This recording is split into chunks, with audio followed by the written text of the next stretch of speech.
Okay, hello and welcome everybody to this informal meeting of Group Company Governance Committee. It's informal in nature because we can only have formal meetings in person at the moment, and I have managed to somehow come into close contact with two people who have tested positive for COVID in the last week. So I thought while I wait for my test results, I should probably take us all online and not put anyone at risk. So we're online for this informal meeting. There's no major decisions to be taken today, but anything we do need to, we can ratify at a future in-person meeting. So thank you to everybody for adjusting at such short notice. The first thing is just welcome and apologies. So welcome everyone that's here. Do we have any apologies from anyone who's not? Chair, the only person who's not here is Connie Proy, the head of law. Okay, that's noted. Anyone else not with us? Not seeing anyone. Okay, that's declarations of interest then from anybody. Not seeing any over and above those formally declared. Okay, we've got public notes then of the last meeting. Does anybody have anything accuracy-wise on that? Again, I'm not seeing any hands. Okay, so let's take us on then to any actions arising from those minutes. Does anybody have any matters arising from the minutes that they want to raise?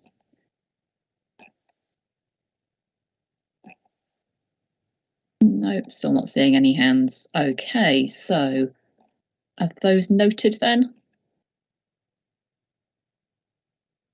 In the absence of protest, I'll take those as noted.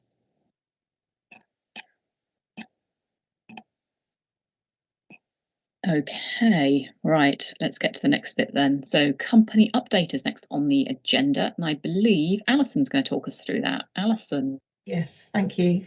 Over to you. Councillor. Okay, so the report is before you for noting, and I'll just run you through the main items on the public report. It notes the company changes. Many of you will know that Councillor Grindrod resigned from the board of Civico, so that's now gone through to Companies House. Arden Cross is Catherine James, changing details. Innovation Birmingham Limited, this is the final element being dissolved. You'll recall the company was sold last year. And then on the Birmingham Children's Trust Community Interest Company, as you're aware, Jonathan Chu resigned some time ago, and Suzanne has been appointed. She's Director of Legal Services and she's been appointed to the board. There have been a whole raft of accounts filed since last we met. No issues with regards to audit on any of them. You will notice that all of the Birmingham Airport holdings, the group files company accounts, and therefore each of the subsidiaries file their own subsidiary accounts, but they have an exemption from audit on those, and it's the group accounts that are audited. So that's just why there's all of those with the same comment against them. And then the LEP have filed their full accounts up to the 30th of December 2020. So members are asked to note there's the update again on COVID-19 elements, and we continue to monitor any impact that any of the companies have on our accounts. And there is a follow-up report on the private agenda. Thank you, Chair. Thank you. Right, does anyone have anything they want to raise on any of this? Or any questions to ask? Sorry, no, Bridget. Oh, I was waiting. Councillor Chatfield, over to you. Thanks. Just a quick question on Civico. In terms of replacement for Councillor Grindrod, where are we in the process in terms of determining who that would be? Are we going to make an appointment? I'm not certain on that one. That might be something that we can discuss later. I know that Connie and Becky Hallard and Suzanne were all considering who are how people should be trained, appointed, etc. It will be, we believe, a political appointment, but I'm not sure where the discussions are on that at the moment, I'm afraid. Thank you, Alison. That's fine. Yeah. Okay, I'm not seeing any other hands. Okay, in that case, unless anybody protests, I will take that as noted. Okay, lovely, thank you. Right, the next item is training update, but that's in Connie's name, and I know Connie's not here. Is anyone else going to take this item, or should we save it for another time? I've got an update from Connie for you. Over to you, Georgina. Thank you. Sorry, let me just. Okay. So we've provided a small group training session to 5 senior individuals within the council this month who are appointed to some of the companies where the council has a significant interest. The training received positive feedback and they confirmed it was helpful in continuing their role. So the plan is to continue to provide one-to-one or small group training sessions to cover the remaining directors who've not yet received training and who sit on the significant companies as a priority. These one-to-one sessions will be introductory training ahead of the larger group refresher training, which following committee's preferences will be delivered after the election next year to include any newly elected members. Connie's also confirmed that she's reaching out to a couple of individuals for board effectiveness training, which will have a more commercial focus, going wider than directed duties and including a more business and commercial perspective.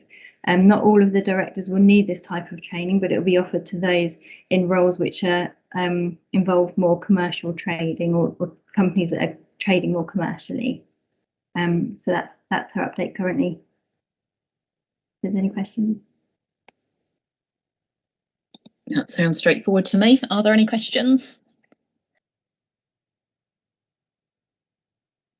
Not seeing any hands. Okay, thank you, Georgina. Next up is the group outturn report, which I think is back to Alison. It is. Thank you. I'll put my camera on and pull that paper up. So yes, this is to provide members with an update for noting on the process that the council goes through to receive financial assurance from all of its companies, and to provide reassurance that that is done robustly at least once a year, and to show you some of the processes involved. So together with the appendices within the public report and then one on the private report, you have the suite of documents. But as you're aware, the council has got a number of company interests ranging from a few percent to where you would call it a significant interest when it gets to 25%, to those where we have joint venture interests at 50%, and of course wholly owned companies at 100%. So every year, every company that we have a significant interest in is asked to complete a statement mid-year setting out its financial position and answering questions on council control. So does it have board members from the council? Do we have any say or decision-making process within that company on its operations? What its turnover is, what its net assets are, and we build up a picture of whether or not that company needs to be consolidated, and whether or not it does depends on the control that the council is able to exercise over it, and also the size of it. Typically, if it's over 3 million turnover, you would consolidate. If we have significant control, as I say, over 25%, and members on the board, we may also consider consolidating if it is of material value also. So that happens every year. And then for those where it is considered that we either will consolidate or we may consolidate, so rather than just go to those companies that have come out as clear consolidation items, we will take a margin of error, if you like, below, just in case at outturn, you know, maybe business picks up or something and we do need to consolidate. But it also gives us and the auditors that comfort that we are picking up all of those that might need to be consolidated. So for that suite of companies, then a much more detailed questionnaire is sent out. And as you might expect, it will be asking for all of its financial information, but also lots of detailed information on the assets it owns, its depreciation policies, tax policies, number of employees, pension position, all sorts. If you've seen a statement of accounts, it pretty much asks for all of those. And those elements then are given in the appendices. Towards the end of the council's annual process, we will be seeking assurance statements from all of these companies that that everything is, I suppose, as it should be, that there have been no material impacts in their performance, there are no material liabilities that we're not aware of, there's nothing coming down the line for them, again, that has not been shared with us. And then the final important element that they will all need to confirm is this going concern, such that their accounts have been based on a going concern basis and that is an appropriate way in which we should consolidate them. So those documents will come together on a major spreadsheet, as it were, and then that will form the consolidation process for the council's main accounts. Once they're in the accounts, then you won't see these companies individually. You will see the document on the final statements, on the final accounts, are first of all the council's accounts, and within that there's a separate sheet for the HRA and trusts, and then you will have the council's group accounts, and that's where the companies are consolidated, but it is as a single entity. They're not shown, their performance isn't shown separately, however they are listed within the accounts also. So I'm hoping that this suite of documents and the background on this report provides you with the information that we do take that financial position each year. They are included into the final accounts. We will also be going back to them once they're audited. We'll be checking their audited accounts as well. And you see that, as you saw on the previous report presented, that we check all the audited accounts going through for certainly for going concern, and that assurance statements have all been completed and that their audit certificates are correct and unqualified. I think that's it. The appendices, most of them are on the public agenda. As I say, on the private agenda, there was a briefing note that was prepared for the Director of Council Management on going concern matters. And as that contains some specific information on these companies that is not public knowledge, then that appears on the private agenda for you. Are there any questions at all? Thank you, Chair.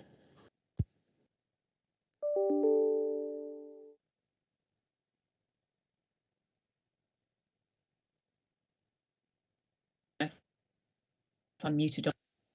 There we go. Sorry, there's a delay in my Teams responding to me hitting the unmute button.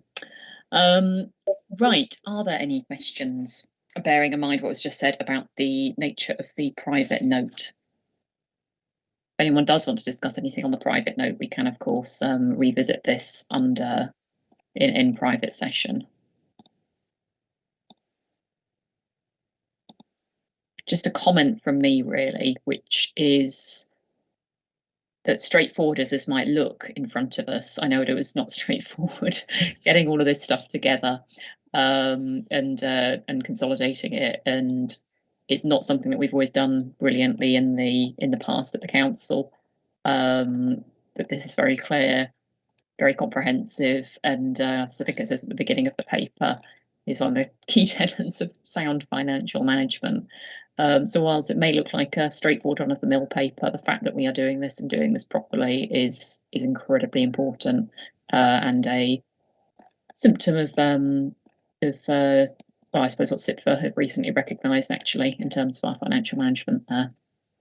Does anyone have anything they want to raise on this? I'm conscious there's a lot of information on this paper.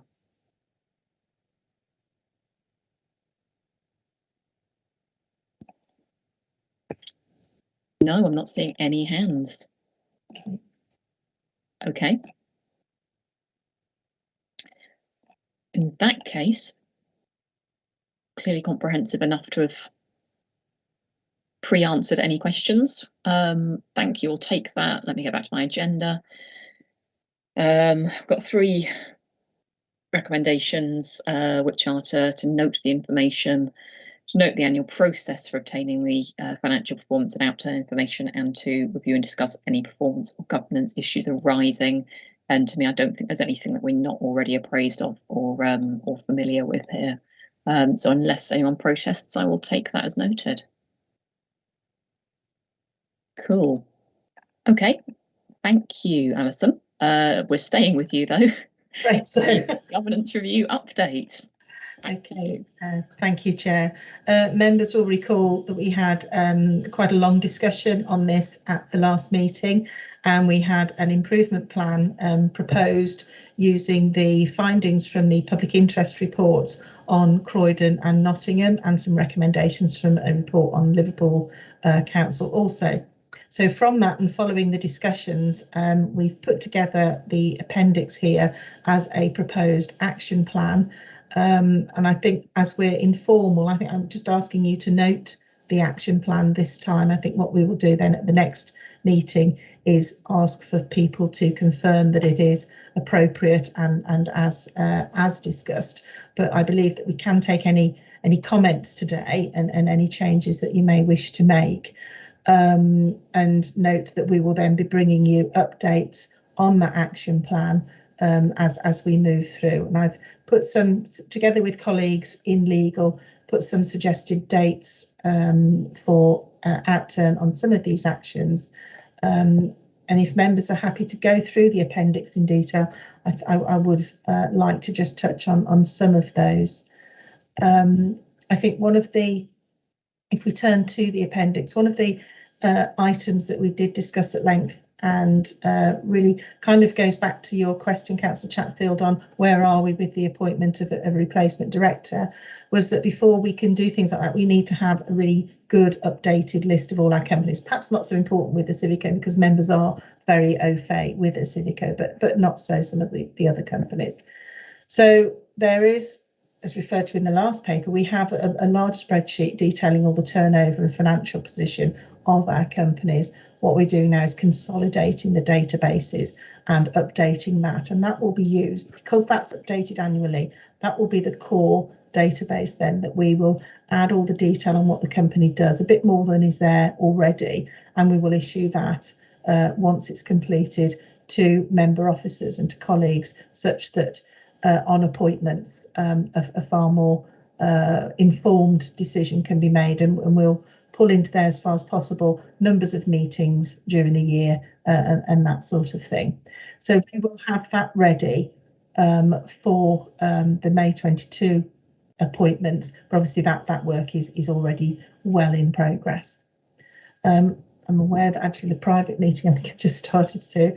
And I don't know if members have got any comments on these as we go through. The next element was all about who we have appointed to various boards, and we'll be going through all of the appointments and making sure that we don't have any major conflicts of interest, either with councillors or certainly with officers as well, officers who are working on maybe the programmes internally, but also represented on the board. We need to make sure that we've got client officer also within the council. So we'll be reviewing all of those and making recommendations as appropriate.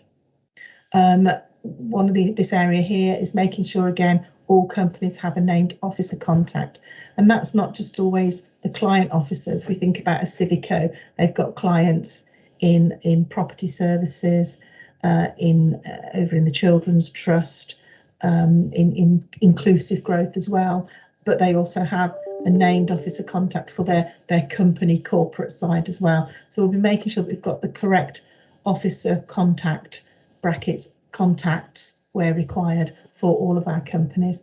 Most of those are in place, but we are reviewing all of those also. And those contact names where we have members on boards, they will be the members' first port of call also for any issues arising on there to do with their directorships that they might wish to discuss.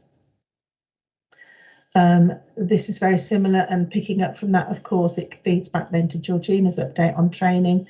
So we will have all of those mechanisms in progress. We already have a register held and updated, as Georgina mentioned, and we're putting forward some new training options.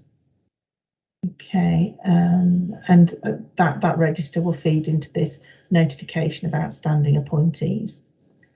Company governance, all the guidance there is current, but following these improvements, that will need to be updated. So again, I can assure you that the governance structures and shareholder roles, where they're defined online, we'll be reviewing all of those and making sure they're updated and that everybody can be signposted to them. We have the annual declarations of interest. We will be doing a piece on a new update on the risk register, and in conjunction with Sarah Dunleavy, Head of Internal Audit, we'll be going through the assurance, levels of assurance, such that officers and members can understand how that confirmation and comfort is gained on the portfolio and the various companies. And we'll be asking Sarah Dunleavy to visit a future meeting to help us work through some of that and to explain how that assurance is given and how that assurance can be taken by members on this committee. The financial reports, we've started that with the Civico this afternoon. You'll note on their agenda, when we move to the private session, they will be giving us a financial report, and we will be asking all of the companies that visit us in future to do that also, along with a few other elements of minimum information. After our last meeting, we were invited to Audit Committee to give them an overview of the role of this committee, which we did, and we gave them an overview of the company's portfolio. One of the things that came out of that and that we've raised with yourself, Chair, is there a role to consider on how this committee communicates potentially with the Audit Committee on those assurances? So that was a question I think we'll bring to a future meeting, because I think maybe there's a decision there to be made that we shouldn't be doing in informal committee. And then there's the review of all the covenants and registers of charges that we have. I've been discussing that with Connie. They're all on Companies House. It's a large piece of work there, but we have started that, and we'll make sure we get that more, checking that it's up to date and that anything more recent has gone on to that. I think that's it for the appendix in there. So I really wanted to bring that to members' notice, such that they can see that the elements that we discussed before are captured on here. If there's any that you don't feel are captured, please could you let me know, and then we can ensure that we do that. Thank you, Chair. Thank you. Councillor Chatfield first. Thanks, Chair. I'm just going to ask if I can, Alison, on the last one around covenants, would it be worth having a sort of separate little session on that? Just because I think I'm probably not aware of exactly how they work and the implications for us as an organisation. So I think it would be helpful perhaps to go through with members. There's a good understanding of those. Apart from that, I'm quite happy with what's included. I think it's pretty good.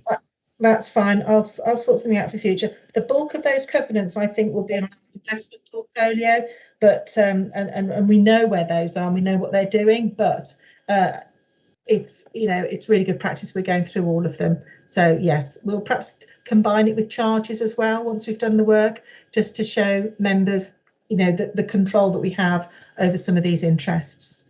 Yeah, thank you. Thanks, Alison. Okay, Councillor Moore. Oh, thank you, Chair. I'm going to try and put my camera on. So my question was in relation to G3 on the report, because it refers to member office groups being notified of any outstanding training requirements, and it's listed as complete. I'm not aware of any such notification. That may mean that there isn't anything outstanding, but I'm pretty sure at the last meeting, Connie suggested that there was. So if there is, I've been not made aware of it, so I'm not entirely sure how complete that is or not. So, but as I said, that could be because there isn't anything, but I'm happy to take advice on that. I think it was at a point in time. So following the last one, Connie went through the list, and there were, I think, 4 or 5 officers that were outstanding with their training. Now, Georgina will correct me if I'm wrong, but I believe that Connie's corrected that since our last meeting, and that at the moment there are none. Is that correct, Georgina? Yeah, so we have started with what we call the significant companies to target those first. Sorry, I haven't got my camera on. And so there we identified there were actually 6, and so we had a meeting with the 5. 1 couldn't attend, so we've got another one to reschedule. So at the moment, on the companies that we're targeting, it was only officers. But once the significant ones are out the way, we will then review sort of like the non-significant ones, and if there are any that we need to train, invite them to, and then obviously if for whatever reason they can't attend, we will then circulate the names around. Right.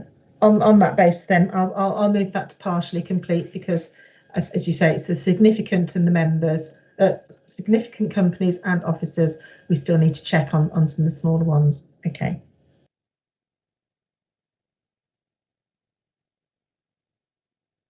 Okay. And the only one for me is on the audit committee and the relationship there. So I wonder if why don't we set up a meeting between myself and the chair of audit, and probably Georgina / Connie and Alison to look at how we take some of this forward. Okay.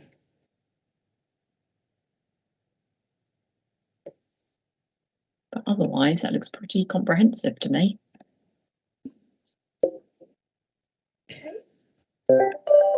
Does anyone have anything else they want to raise on this? Not seeing any hands. Okay. Good progress. Let's keep tracking it.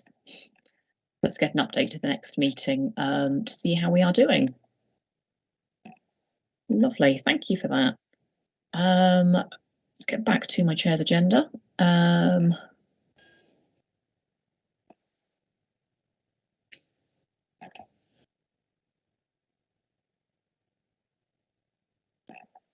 Right, we're being asked to note these things on this report. We'll probably have to confirm and agree this formally at the next meeting. I'm not hearing any protests other than any things that's been raised, so we'll need to formally agree that as an action plan when we're in person. But otherwise, unless anyone tells me they disagree, I'm going to take that as noted and agreed. Okay, a Civico is next up. We've got a pen portrait here. This is revisiting some of the changes that have taken place in Civico that we've discussed previously, and I think most of this will take place under the private agenda. But over to Alison, is there anything you want to raise while we're on the public part of the meeting? Thank you, Chair. Yes, this gives the basic outline, the size of the company and the major officers. Can I just give you some more information on item 3.1? Those figures were taken from briefing notes for the City Council during the consolidation process.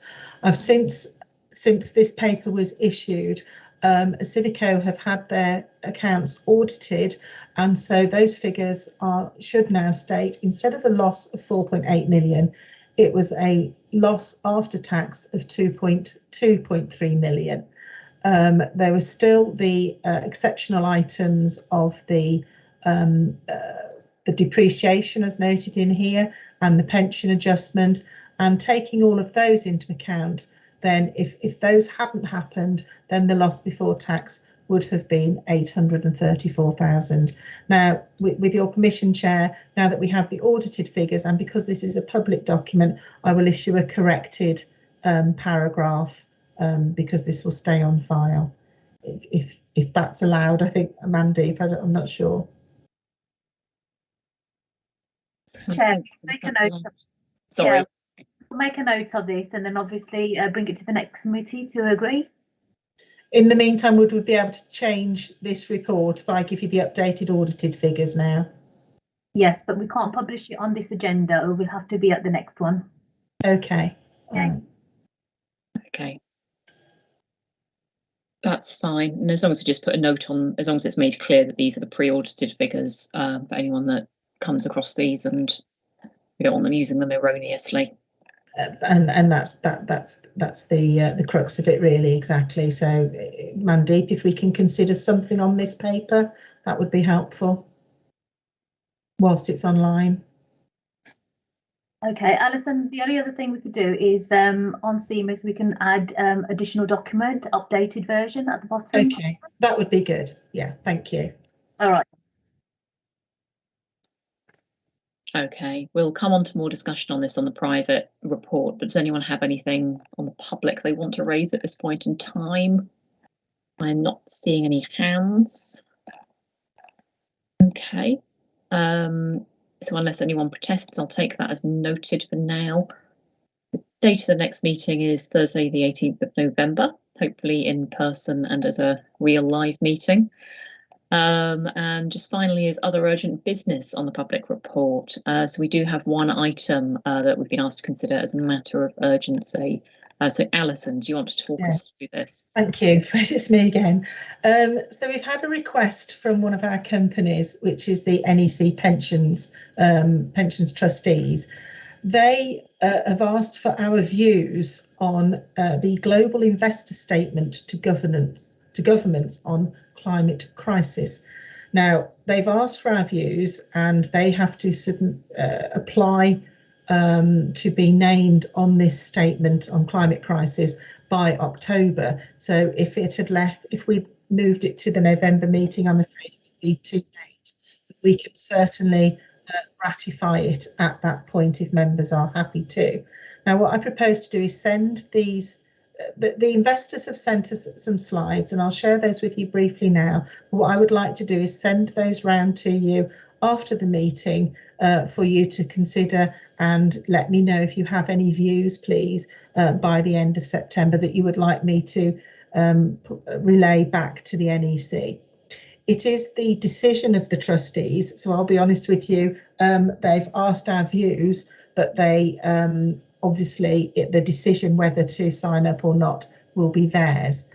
I'll just, if I can open it, if you're happy for me to, I will share the item just to show you what it entails. There it is. I hope members can see that. So You can see that. Yeah, lovely. So this is just a couple of slides that gives background to the statement, and these are the slides that I will send round to you.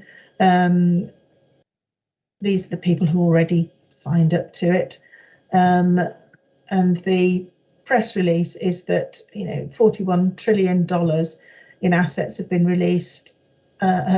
Together have released a joint statement to all world governments urging a global race to the top on climate policy and warning that laggards will miss out of trillions of dollars in investment if they aim too low and move too slow. This represents the largest collective assets under management to sign on to a global investor statement to governments on climate change since the first statement in 2009. The slides then give you some key points from the statement, and that's about the national targets that have been set, and of course that's in line and very much on agenda with what BCC has put out on its route to zero. So it's domestic net zero emissions by 2050, the policies, domestic policies that are recommended or to be delivered.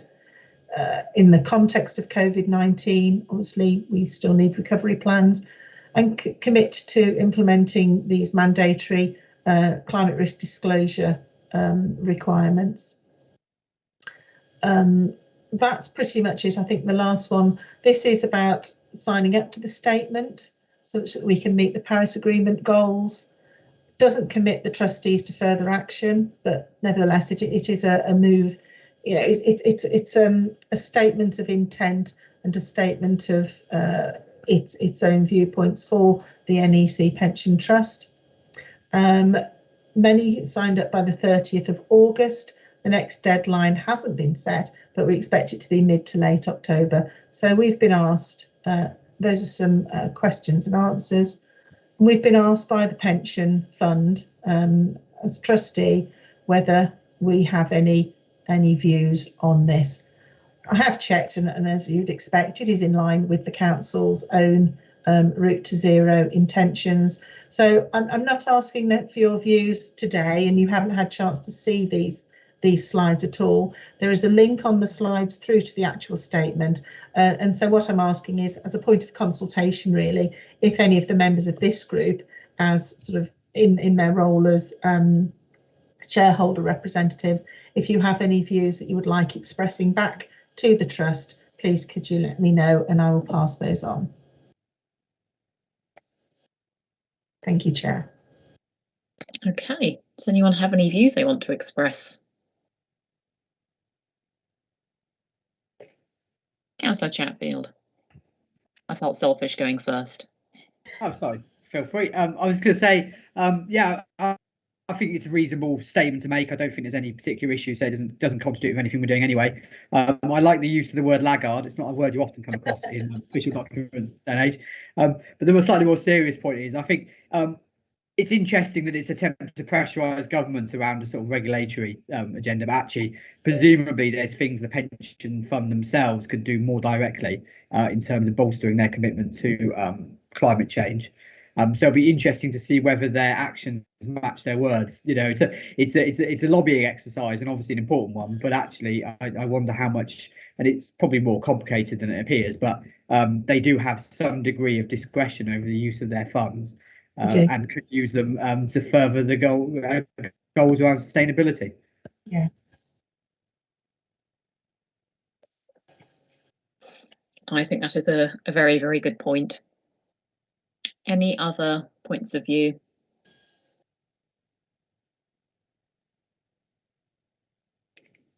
Not seeing anyone. So I entirely agree with Councillor Chatfield. It seems like a good thing to sign up to for all of the desperately obvious reasons.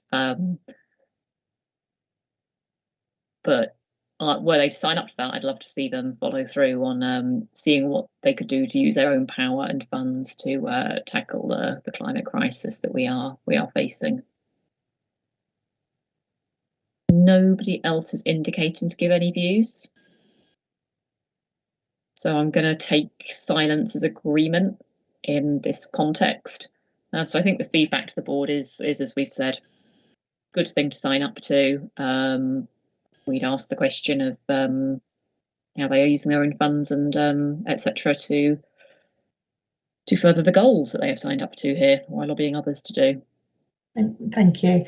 I will send the slides around anyway, and if people want to look at the statement, it's there on a link. And if there are any more comments or questions like that, then I shall submit them to them at the end of the month. Thank you. Lovely, thank you. Okay, I think we have reached the end now of the public agenda, unless anyone does have any other business for now. And I'm not seeing anyone. Okay, at this point then, we will move into the private agenda.